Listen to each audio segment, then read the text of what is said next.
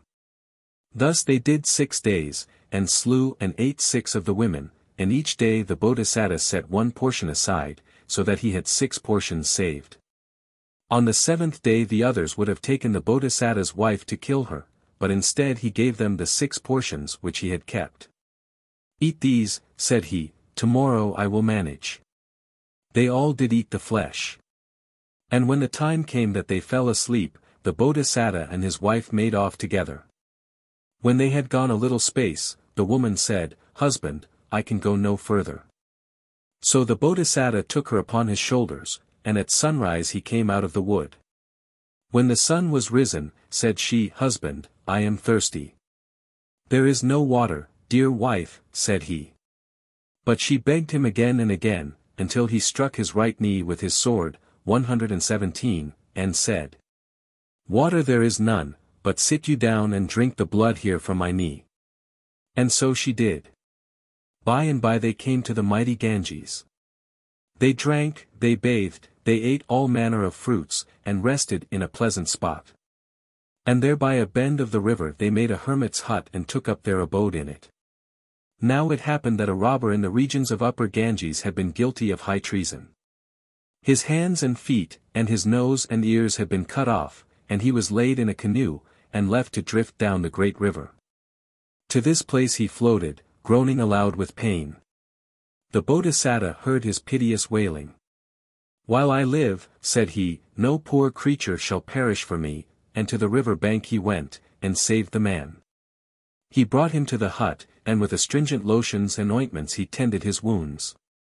But his wife said to herself, "Here is a nice lazy fellow he has fetched out of the Ganges, to look after." And she went about spitting for disgust at the fellow. Now when the man's wounds were growing together, the Bodhisattva had him to dwell there in the hut along with his wife, and he brought fruits of all kinds from the forest to feed both him and the woman. And as they thus dwelt together, the woman fell in love with the fellow, and committed sin. Then she desired to kill the Bodhisattva, and said to him, "Husband, as I sat on your shoulder when I came out from the forest, I saw yon hill, and I vowed that if ever you and I should be saved, and come to no harm, I would make offering to the Holy Spirit of the hill. Now this spirit haunts me, and I desire to pay my offering." "Very good," said the Bodhisattva, not knowing her guile. He prepared an offering, and delivering to her the vessel of offering, he climbed the hilltop. 118, Then his wife said to him, "Husband, not the hill spirit, but you are my chief of gods. Then in your honor first of all I will offer wild flowers, and walk reverently round you, keeping you on the right, and salute you, and after that I will make my offering to the mountain spirit." So saying, she placed him facing a precipice, and pretended that she was fain to salute him in reverent fashion. Thus getting behind him, she smote him on the hack, and hurled him down the precipice. Then she cried in her joy, "I have seen the back of my enemy," and she came down from the mountain, and went into the presence of her paramour. Now the Bodhisattva tumbled down the cliff. But he stuck fast in a clump of leaves on the top of a fig tree where there were no thorns. Yet he could not get down the hill, so there he sat among the branches, eating the figs. It happened that a huge iguana used to climb the hill from the foot of it, and would eat the fruit of this fig tree. That day he saw the Bodhisattva and took to flight. On the next day, he came and ate some fruit on one side of it. Again and again he came, till at last he struck up a friendship with the Bodhisattva. "How did you get to this place?" he asked, and the Bodhisattva told him how. "Well, don't be afraid," said the iguana. And taking him on his own back, he descended the hill and brought him out of the forest. There he set him upon the high road, and showed him what way he should go, and himself returned to the forest. The other proceeded to a certain village, and dwelt there till he heard of his father's death. Upon this he made his way to Benares. There he inherited the kingdom which belonged to his family,